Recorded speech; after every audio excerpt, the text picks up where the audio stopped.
साल नुमाइंदा आया है। हमारे मौलाना 4 बार इलेक्शन लड़े थे, हाथ छाप से, घड़ी छाप से, साइकिल छाप से और शेर छाप से। नौजवानों तो मैं मालूम नहीं है, मैं शेर छाप में उसका जिम्मेदार वर्कर था, कॉलेज में पढ़ता था, साइकिल लेकर दोनों लौटा और कहाँ कहाँ जाते थे। जब हार गए थे मौलाना, हम लोग घर पे रो रहे थे तो मौलाना ने आकर कहा, बेटा रोते क्यों हो, हारने वाला जीतता है, जीतने वाला रोता है। मौलाना को 4 बार इलेक्शन के हारने का गम नहीं था, लेकिन पिछले बार मैंने टिकट को लात मार दी। लात क्यों मारी थी? गांव की बच्चल औरत जिसको तलाक हो जाती है, लेकिन तलाक के बाद भी कभी छुप छुप कर अपने साबिक शौहर से मिलता रहता है।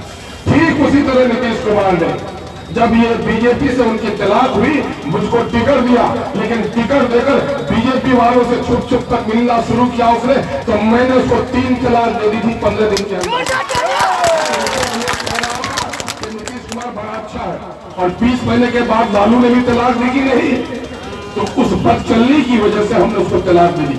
और मौलाना को हमने जिताया, आप सबने वोट देकर जिताया, हमने कुर्बानी देकर जिताई थी कि नहीं जिताई थी? हमने कुर्बानी देकर जिताई थी। किससे जिताई थी?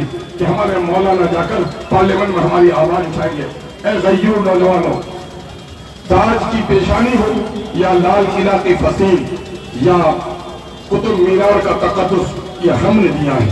हमने इस मुल्क को आजाद करने के लिए हमारे उलमा ने लाखों की तादाद में शहादत दी है, लेकिन हमें उस बात का गम नहीं है। लेकिन जब हमारी ईमान पर आ जाता है तो हम अपने गर्दनों की भी परवाह नहीं करते। शरीयत के खिलाफ जब तलाक बिल की पेशी हुई, नौजवानों, एमआईएम के नौजवानों, अब ताली नहीं बजाना है, अब सलाम नहीं करना है, ताली नहीं तमाचा मारो। दिल्ली के गद्दारों के गाल में तमाचा मारो। सलाम हमने पहुंच किया, अब सलाम नहीं, तुमको तमाचा मरवाने के लिए तैयार करने के लिए आए हैं। क्या हुआ? तलाक की बिल की पेशी हुई, हजरत मौलाना उसके खिलाफ बोलना चाहते थे। 543 लोगों में तफक्कुर बिद्दीन, शरीयत की जानकारी मौलाना को थी, लेकिन मौलाना का वीडियो क्लिप है। क्या कहा मौलाना ने? कि हमारी पार्टी ने हमें बोलने की इजाजत नहीं दी, ये बिल शरीयत के खिलाफ, ये बिल औरतों के हुकूक के खिलाफ, ये बिल कानून हिंदुस्तान के खिलाफ। मैं बोलना चाह रहा था, मेरी पार्टी ने बोलने नहीं दिया। ये सही है ना? सही है।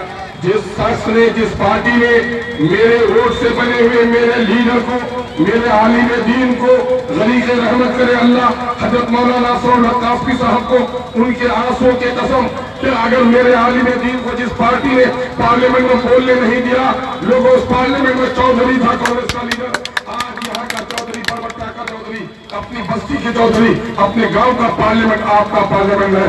जब उसका कोई नेता या उसका कोई चमचा है, तो आपको भी कहना है कि तुमने मेरे लीडर को शरीयत के हमले पर बोलने की इजाजत नहीं दी है। कांग्रेसियों, तुमको अपनी बस्ती में भी हम बोलने की इजाजत नहीं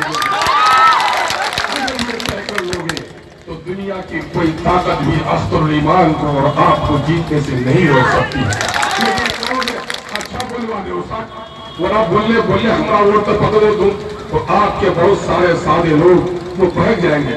अब उनके पास कोई ताकत नहीं बची है। ऐसे कराम सुन लीजिए, इस पैगाम को दूर तक भी पहुंचाइए। मौलाना हजरत उबैदुल्लाह खान आजमी साहब ने मेरे इलेक्शन के मौके से कहा था, ए नादान मुसलमानों, तुम इस बात पर लड़ते हो कि तहरीमा सीने पर बांधोगे कि नाक के नीचे बांधोगे, तुम्हारी गर्दन बचेगी तब तो तू तहरीमा बांधेगा। इलेक्शन में नेता चुनना ये बात, ये मस्जिद की इमामत या ईदगाह की इमामत नहीं है, ये पार्लियामेंट की इमामत है, या मस्जिद के झगड़े को मत आने देना, या जात पात के झगड़े को मत आने देना। अब कुछ नहीं बचा है इन बेईमानों के पास। ये अफवाह फैलाएंगे, ये मस्जिद के झगड़े उठाएंगे, ये जात बिरादरी के नारे देंगे। नीतीश कुमार ने बिरादरी को तोड़ा है और हमारी मुस्लिम सोसाइटी को भी तोड़ने के लिए मसलक के झगड़े को उठाने की कोशिश कर रहा है। हमारी पार्टी मजलिस इत्तेहादुल मुस्लिमीन मजलूम मुसलमानों को मुत्तहिद करने के लिए आई है, दलितों को मुत्तहिद करने के लिए आई है, और दलित हिंदू भाइयों को पैगाम देने के लिए हमारी पार्टी आई है। किसने कहा यह जुमला कि गांधी से बड़ा लीडर का नाम डॉक्टर भीमराव अम्बेडकर है, और भीमराव अम्बेडकर की नस्लों को प्रधानमंत्री बनना चाहिए। आज प्रकाश अम्बेडकर आज मेरे नेता के हाथ से हाथ मिलाए हुए हैं। केसीआर आज हमारे नेता के हाथ से हाथ मिलाए हुए मुझे कट्टरपंथी की पार्टी कहते हो, मैं इंसाफ पसंद हूँ, बेईमान नहीं हूँ। जो इंसाफ पसंद पार्टियां है उसने आज हमारा साथ देने का वादा कर लिया है। ये बात फख्र की होगी कि अगर आपने मुझे जिताया तो मैं किशनगंज का तो MP बनूंगा, लेकिन उससे पहले पोटशा के लोग, ठाकुरगंज के लोग कहेंगे कि पोचा धमन का प्रतिमान MP बना है। ये आप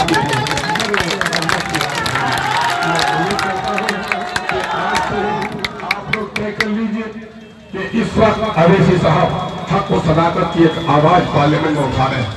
ईमानदारी से बोलो, अवैसी की जब बातें सुनते हो पार्लियामेंट की, अवैसी की तकरीर सुनते हो जब मोबाइल पर, तो सीना चौड़ा होता है कि नहीं, दिल बड़ा होता है कि नहीं, गर्दन ऊंची होती है कि नहीं? अगर गर्दन ऊंची है तो अवैसी साहब का पैगाम सुनो। अवैसी साहब का पैगाम यही है कि कौमें गर्दनों के झुकने से मरती है, गर्दनों के कटने से नहीं मरती। न करबल में, न मक्तल में, न शाह के आगे मोमिन झुकता है फकत अल्लाह के आगे। झुकने वाली कौम कभी दूसरे की रियायत नहीं करती, गर्दन को झुकाने में हाँ इंसाफ करती है। और ये पैगाम क्या है अवैसी साहब का?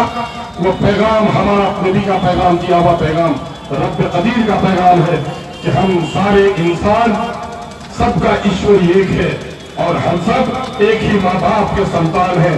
मजहब की बुनियाद पर किसी से हम तफरीक नहीं करते। अगर मस्जिद का मीनारा टूटेगा, उसकी हिफाजत अगर हमारा फरीजा है, तो मंदिर के कलिश को भी कोई तोड़ेगा तो उसको शहादत देकर भी हम उसकी हिफाजत करेंगे।